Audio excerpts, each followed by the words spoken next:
Assalamualaikum warahmatullahi wabarakatuh. Salam sejahtera buat Sobat Lean Whitening dimanapun berada. Oke, Bim akan lanjutkan cerita Yechen-nya. Tapi seperti biasa, bantu tekan tombol like dan berkomentar juga. Terima kasih sesudah dan sebelumnya.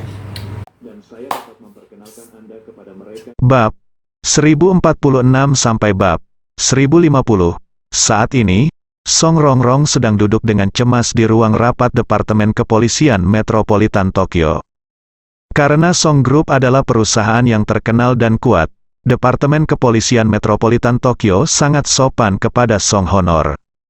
Kepala departemen yang bergegas dari rumah semalaman secara pribadi menghibur Song Rongrong.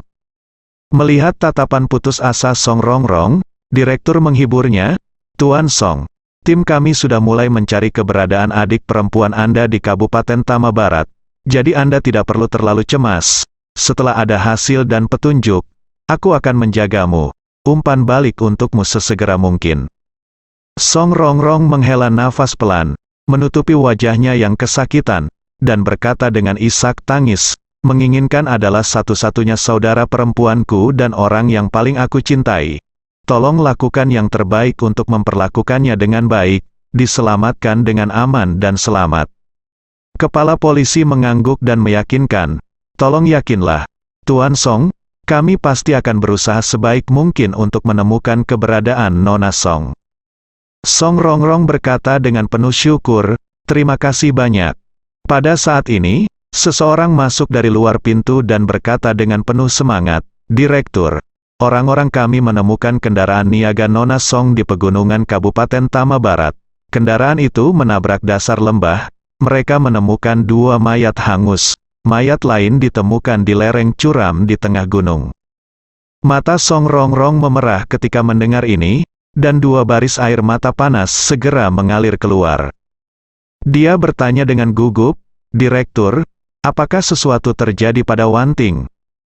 Sutradara menghela nafas, dan berkata, "Tuan Song, saya harap Anda akan lebih berbelasungkawa." Song Rongrong segera menutupi wajahnya dan menangis dengan sedihnya. "Kenapa? Kenapa menginginkan? Dia masih sangat muda. Dia sangat muda, kenapa bukan aku yang mati, kenapa?" Direktur melangkah maju, menepuk bahu Song Rongrong dengan ringan, dan mengucapkan beberapa kata penghiburan kepada Zheng Xiang, dan orang yang datang untuk melapor berkata, "Direktur, kami menemukan melalui pengawasan bahwa ketika Nona Song meninggalkan hotel, mobil termasuk dia, ada 4 orang yang duduk di sana. Jadi ada 1 orang yang hilang." Song Rongrong tiba-tiba mengangkat wajahnya, dan bertanya dengan tercengang, "Apa katamu, orang lain hilang?" "Iya," pria itu buru-buru berkata, 4 orang masuk ke dalam mobil, dan hanya ada 3 mayat, orang lain belum menemukan petunjuk, dan kami sangat curiga bahwa orang yang hilang itu adalah Nona Song." "Apa?" Song Rongrong berpikir dalam hatinya sangat gugup. Dia berseru dan bertanya, "Apakah ada bukti yang membuktikan bahwa orang yang hilang adalah saudara perempuan saya? Sudahkah Anda memastikan siapa mayat di lereng gunung? Selain itu, ada 2 mayat hangus di dalam mobil, tanpa dia." Pria itu menjelaskan, "Itu Tuan Song. Mayat di tengah gunung telah dikonfirmasi. Itu adalah asisten Nyonya Song, Chen Yan, untuk 2 mayat yang terbakar. Kami dengan hati-hati membandingkannya melalui kamera definisi tinggi. Ketika mobil bisnis meninggalkan hotel, satu-satunya laki-laki adalah pengemudi yang duduk di kursi pengemudi, dan yang duduk di co-pilot adalah salah satu asisten Mes Song, Zhang Xiaohui. Ketika Mes Song masuk ke mobil, itu bersama asisten lain miliknya, Chen Yan, sedang duduk di barisan belakang." Berbicara tentang ini, pria itu melanjutkan, "Jadi, dari sini, dapat dilihat bahwa tubuh hangus pada kopilot seharusnya adalah Zhang Xiaohui, kecuali Mes Hui bertukar tempat dengan Zhang Xiaohui dalam perjalanan, tetapi kami pikir kemungkinan ini sangat kecil." Direktur beralasan saat ini, sekarang dipastikan bahwa jenazah Chen Yan telah ditemukan, dan 2 jenazah lainnya kemungkinan besar adalah sopir dan Zhang Xiaohui. Ngomong-ngomong, Nona Song kemungkinan besar masih hidup. Song Rongrong hampir pingsan saat mendengar ini. Dia memfitnah dengan gugup di dalam hatinya. "Apa yang terjadi?" Apa yang terjadi? Kenapa Song Wanting masih hidup? Orang-orang di dekat Hashimoto tidak terlalu yakin dan yakin. Song Wanting sudah berguling dengan orang-orang dan mobil. Apakah ini sebuah lembah? Kenapa dia menghilang? Jadi, dia buru-buru berdiri dan berkata, "Apakah kamu sudah menemukan keberadaan kakakku? Atau apakah kamu menemukan petunjuk berharga?" Orang yang datang melapor menggelengkan kepalanya dan berkata, "Masalahnya sekarang agak rumit, dan ada beberapa ketidakkonsistenan. Kami tidak menemukan jejak Mes Song di tempat kejadian, dan kami tidak menemukan jejak yang selamat, tetapi kami tidak menemukan petunjuk apakah Mes Song turun dari mobil lebih awal, jadi semuanya masih belum diketahui sekarang." Kehormatan Song saat ini, sudah ada sedikit ketakutan di lubuk hatiku. Jika Song Wanting mati, semuanya akan diselesaikan dengan mudah. Bahkan jika Departemen Kepolisian Metropolitan Tokyo menemukan itu dia meninggal karena pembunuhan, aku tidak perlu khawatir. Lagi pula aku tidak memindahkannya, tangan, hampir tidak mungkin ditemukan.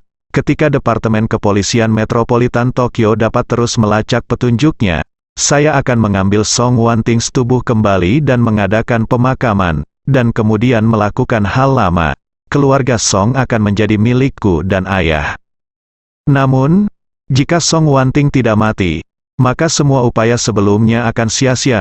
Bahkan jika Song Wanting tidak tahu bahwa saya menyakitinya secara diam-diam, selama dia kembali ke Jinling hidup-hidup, dia akan menjadi sangat waspada di masa depan. Dalam hal ini, jika dia ingin membunuh dia sama sulitnya dengan naik ke langit. Ye Chen dan Nanako Ito terbang dengan helikopter selama sekitar 30 menit, dan mereka mendekati Kabupaten Nishitama.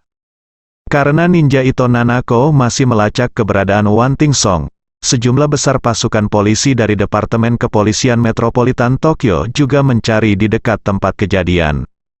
Oleh karena itu, Ye Chen meminta helikopter untuk mendarat di tempat yang relatif landai di puncak gunung sekitar 5 km jauhnya dari tempat kejadian. Jarak 5 km untuk sementara dapat menghindari penggeledahan kepolisian, dan pada saat yang sama, tidak akan terlalu jauh dari Song Wanting. Lagi pula, dia tidak bisa berjalan terlalu cepat di pegunungan yang dalam dengan kakinya. Diperkirakan dia hanya berjalan paling banyak 5 km sejak dia terlibat dalam pengembangan. Oleh karena itu, bahkan jika helikopter Ye Chen tidak beruntung dan mendarat di arah yang berlawanan, jarak garis lurus maksimum antara dia dan Song Wanting tidak akan melebihi 10 km. Juga letakkan puncak gunung lebih dari 2000 meter jauhnya, dan cuacanya sangat dingin. Ye Chen berdiri di atas batu besar di puncak gunung, merasa sangat cemas. Ramuan yang saya berikan kepada Song Wanting dapat menyelamatkannya sekali, tetapi tidak 2 kali. Jika dia bertemu dengan orang jahat lagi, atau jika dia menemui bahaya di pegunungan, saya khawatir saya akan berada di luar jangkauan saya. Melihat ekspresi cemas Ye Chen, Nanako Ito yang berada di samping segera mengeluarkan ponselnya, bersiap menelepon ninja yang dikirimnya untuk menanyakan situasinya. Saat ini, ponselnya bergetar, dan ninja yang dipimpin oleh keluarga Ito yang meneleponnya. Nanako Ito buru-buru menyambungkan telepon dan bertanya, "Bagaimana situasinya? Apakah kamu sudah menemukan keberadaan Nona Sun?" Pihak lain segera berkata, "Nona Hui, kami telah menemukan keberadaan Nona Song. Dia berada di lembah sekitar 4 km timur laut dari kejadian itu. Ketika kami paling dekat dengannya tadi, jarak garis lurus sekitar 500 meter. Tapi saya menemukan bahwa Mes orang diam-diam mengikuti dan melindunginya." Nanako Ito menghela nafas lega. Dia berkata, "Itu benar-benar hebat." Ye Chen buru-buru bertanya, "Saat ini, ingin kemana?" Ito Nanako mengangguk berat, dan berkata kepada Ye Chen, "Tuan Ye Chen, bawahan saya telah menemukan Song Xiao, dan dia sekarang menuju ke timur laut. Kondisinya tampaknya baik, orang-orang saya berjarak sekitar 5 atau 600 meter darinya, dan saya belum mengganggunya. Jadi saya secara khusus memanggil saya untuk meminta instruksi. Menurut Anda apa yang harus kita lakukan, Ye Chen?" Mendengar dengan kata-kata ini, sebuah batu di hati saya jatuh ke tanah. Datang ke Jepang di tengah malam, satu-satunya hal yang dia harapkan adalah mendengar bahwa Song Wanting aman dan sehat. Jadi, dia langsung berkata kepada Nanako itu, "Nanako, tolong minta orangmu untuk memberimu lokasi tertentu, dan kami akan pergi ke sana." Di lembah, Song Wanting masih bergerak maju dengan susah payah. Karena ponsel tidak memiliki sinyal, dia tidak dapat menggunakan lokasi tersebut, dan dia tidak tahu seberapa jauh dia telah pergi. Namun, apa yang Song Wanting sangat pandai adalah bahwa dia mengandalkan bintang utara di langit untuk memberi tahu arahnya. Polaris adalah bintang di bagian utara langit, dan karena hukum geraknya yang unik, bintang tersebut hampir tidak bergerak jika dilihat dari belahan bumi utara. Justru karena Polaris tetap diam di bagian utara langit sehingga dapat memberi orang navigasi posisi paling dasar. Jika Anda menemukan Polaris, Anda dapat menemukan utara. Ketika seseorang menghadap ke utara, selatan berada di belakangnya, tangan kanannya adalah timur, dan tangan kirinya adalah barat. Dengan cara ini, Song Wanting dapat memastikan bahwa dia selalu menuju ke timur laut, bukannya berkeliaran di lembah tanpa tujuan dan dalam keadaan linglung. Ketika Anda tersesat di pegunungan, jika Anda tidak tahu arah, Anda akan sering berputar-putar tanpa sadar. Song Wanting ingin pergi sejauh mungkin dari tempat kejadian itu terjadi, lalu memanjat untuk mencari sinyal ponsel untuk menelepon polisi untuk meminta bantuan setelah dia mendapatkan jarak yang aman. Namun, saat ini dia tidak tahu bahwa ada 10 ninja top yang diam-diam mengikutinya. Untungnya, semua ninja ini dikirim oleh Ito Nanako, dan mereka tidak memiliki niat jahat terhadap Song Wanting. Jika tidak, bahkan jika Song Wanting memiliki pil peremajaan, itu akan menjadi bencana. Dan saat ini, dia bahkan tidak tahu bahwa Ye Chen, yang dia pikirkan, telah tiba di Tokyo, dan berjalan ke arahnya dengan cepat dalam kegelapan. Kekuatan Ye Chen luar biasa, bahkan jika dia tidak mengandalkan helikopter, dia bisa berlari dengan cepat di tempat seperti ini seperti berjalan di tanah datar. Namun, Nanako Ito dan yang lainnya sama sekali tidak bisa mengikuti langkahnya, jadi mereka hanya bisa menunggu pemberitahuan dari Ye Chen. Ye Chen tidak ingin menjemput Song Wanting langsung dengan helikopter, karena itu mungkin akan mengganggu orang lain yang sedang mencari keberadaan Song Wanting. Karena itu, lebih andal mengandalkan kaki Anda sendiri. Untungnya jarak antara Ye Chen dan Song Wanting tidak terlalu jauh, dilihat dari lokasinya sekitar 2 atau 3 kilometer. Jadi, setelah setengah jam berlari kencang, Song Wanting sudah muncul di hadapan Ye Chen. Saat ini, Song Wanting sedang mendaki dari dasar lembah. Alasan mengapa Ye Chen memberitahu Song Wanting langkah demi langkah adalah karena dia takut dia akan memanggilnya tiba-tiba, atau memberitahunya bahwa dia tepat di belakangnya dan menakutinya. Lagi pula, Song Wanting telah berjalan sendirian di hutan pegunungan yang dalam ini begitu lama. Jika dia tiba-tiba muncul tanpa persiapan psikologis, itu pasti akan membuatnya takut sampai batas tertentu. Itu sebabnya Ye Chen memilih untuk membimbingnya langkah demi langkah. Pertama beritahu dia bahwa dia datang ke Jepang, Tokyo, dan Kabupaten Tama Barat, dan kemudian memberitahunya bahwa dia ada di belakangnya. Dan ketika Song Wanting mendengar kata-kata Ye Chen, dia langsung menoleh tanpa sadar. Sungguh, dia menemukan bahwa ada sosok yang dikenalnya berdiri sekitar 10 meter di belakangnya. Sosok yang akrab itu tidak lain adalah Ye Chen, Tuan Ye, yang masih dia pikirkan pada saat kritis. Hati Song Wanting hampir gembira karena kegembiraan. Dia bahkan tidak berani bermimpi bahwa Ye Chen benar-benar akan muncul di sini tiba-tiba.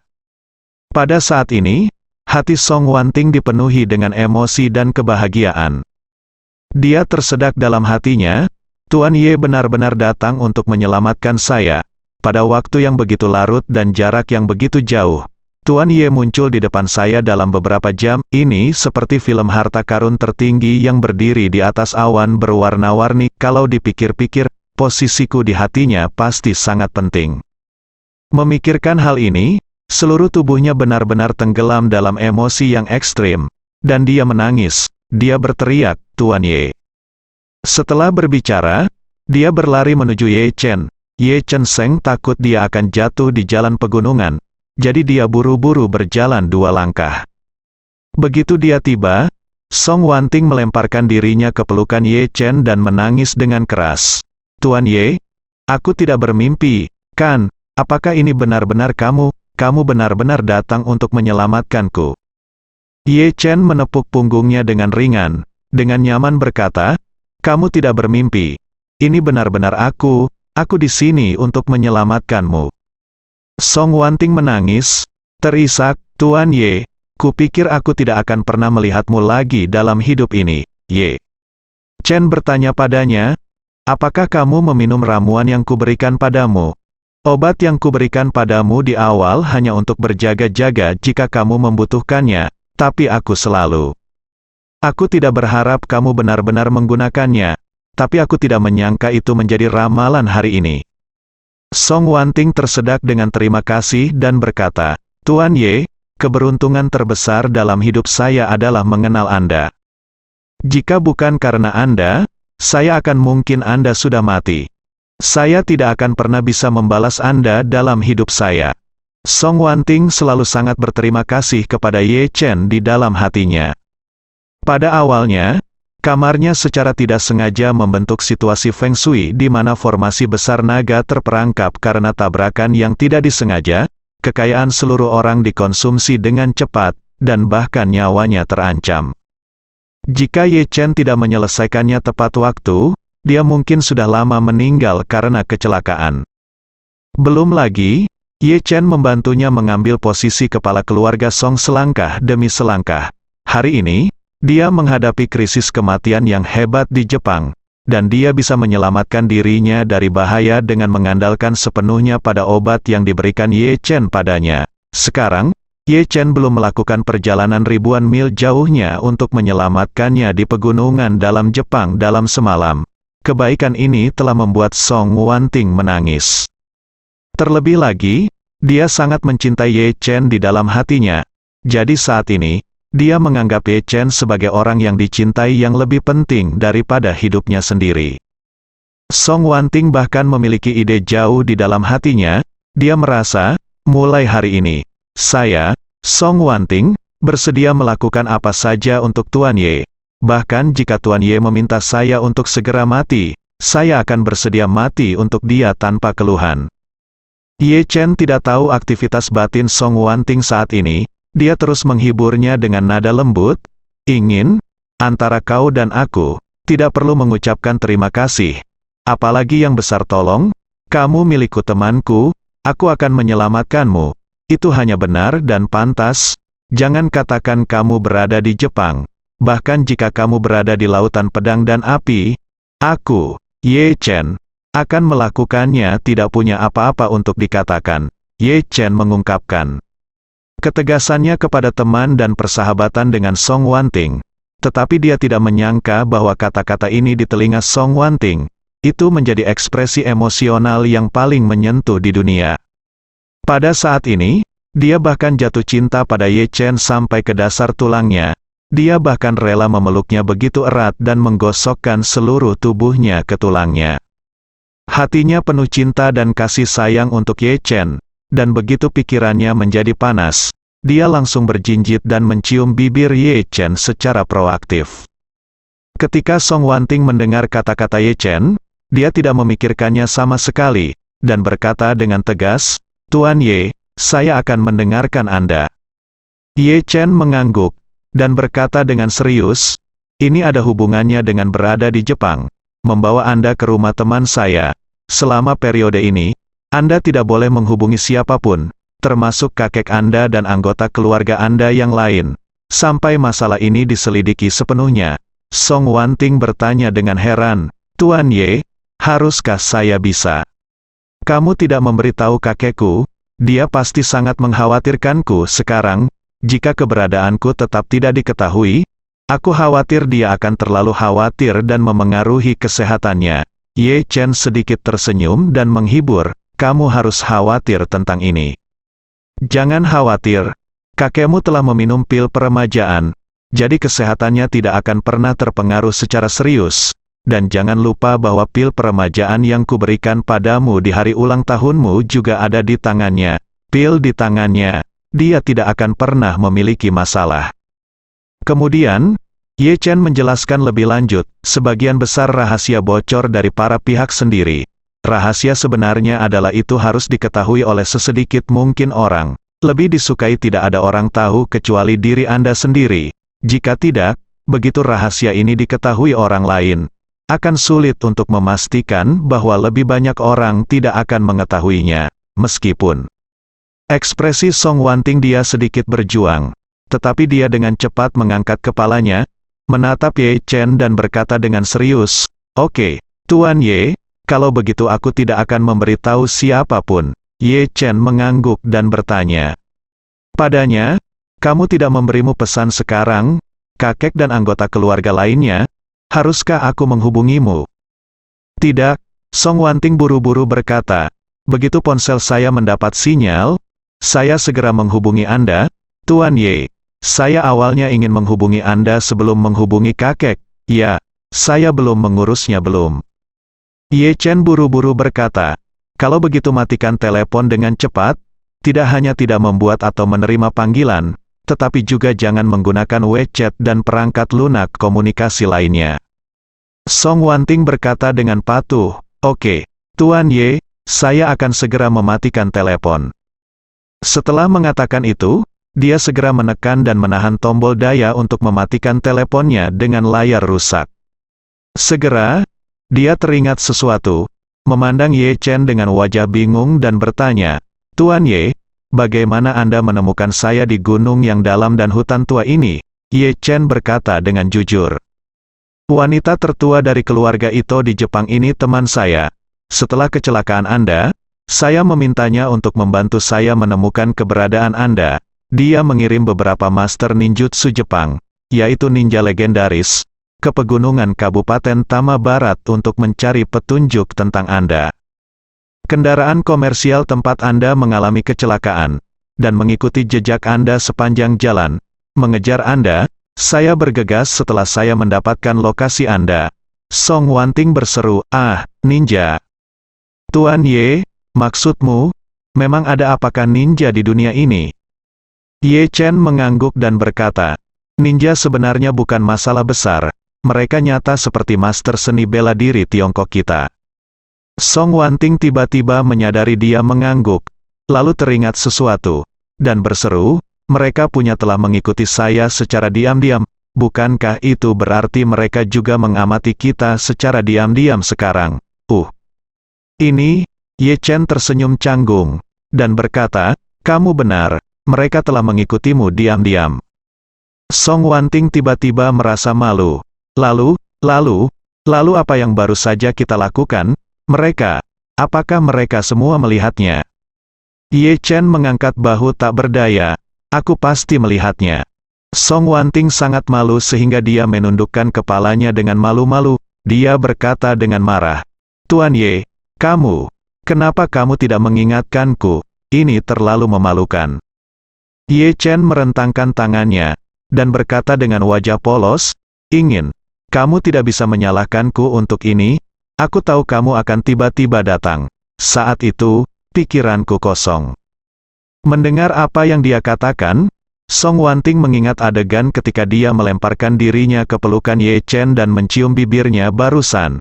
Wajahnya menjadi lebih cerah, dan dia hanya bisa berkata dengan suara rendah karena malu, "Oh, ayo jangan bicarakan ini lagi.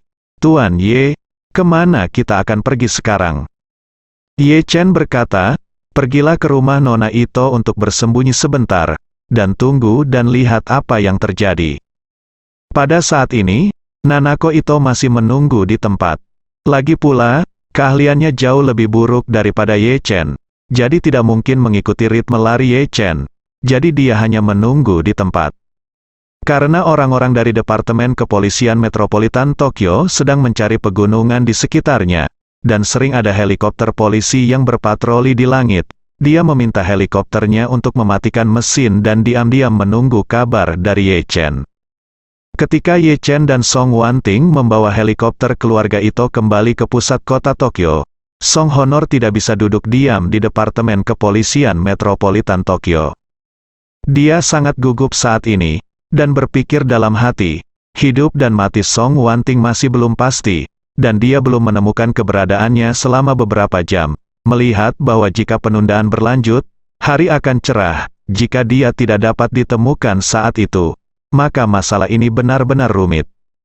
Tubuh Song Wanting seharusnya tetap berada di kendaraan komersial itu dengan jujur, tetapi dia menghilang secara misterius dan menghilang ke pegunungan yang luas. Apakah dia mati atau tidak sekarang? Liv. Song Rongrong sangat khawatir karena dia takut Song Wanting tidak akan mati. Karena, selama Song Wanting tidak mati, kebohongan yang dibuat Wakil Presiden Nippon Steel Hashimoto Kinharu kepada Song Wanting sebelumnya akan terungkap sepenuhnya. Bagaimanapun, hal ini dibuat oleh Hashimoto Kin terlebih dahulu, di satu sisi untuk mencari ruang keuntungan yang lebih besar bagi Nippon Steel, dan di sisi lain juga untuk keuntungan pribadinya sendiri. Itu sebabnya dia bekerja sama dengan Song Honor dan menipu Song Wanting, mengatakan bahwa dia ingin dia pergi ke West Tama County untuk mencari ketua untuk menandatangani kontrak, bahkan ketua Nippon Steel sama sekali tidak mengetahuinya. Jika Song Wanting masih hidup, selama polisi bertanya mengapa dia pergi ke Kabupaten Shidama, itu akan segera terungkap. Saat itu, polisi Jepang pasti akan segera menangkap Hashimoto Jinsian. Pembunuhan adalah salah satu kejahatan paling serius di Jepang. Belum lagi 3 orang tewas kali ini. Hashimoto Jinsian pasti akan mengkhianati Song Honor tanpa ragu. Pada saat itu, pembunuhan ayah dan anak Song Rongrong terhadap Song Wanting juga akan terungkap ke dunia. Pada saat ini, Hashimoto Jinsian juga dengan gugup mondar-mandir di rumahnya. Anggota tim yang bertanggung jawab untuk membunuh Song Wanting sedang berdiri di depannya saat ini.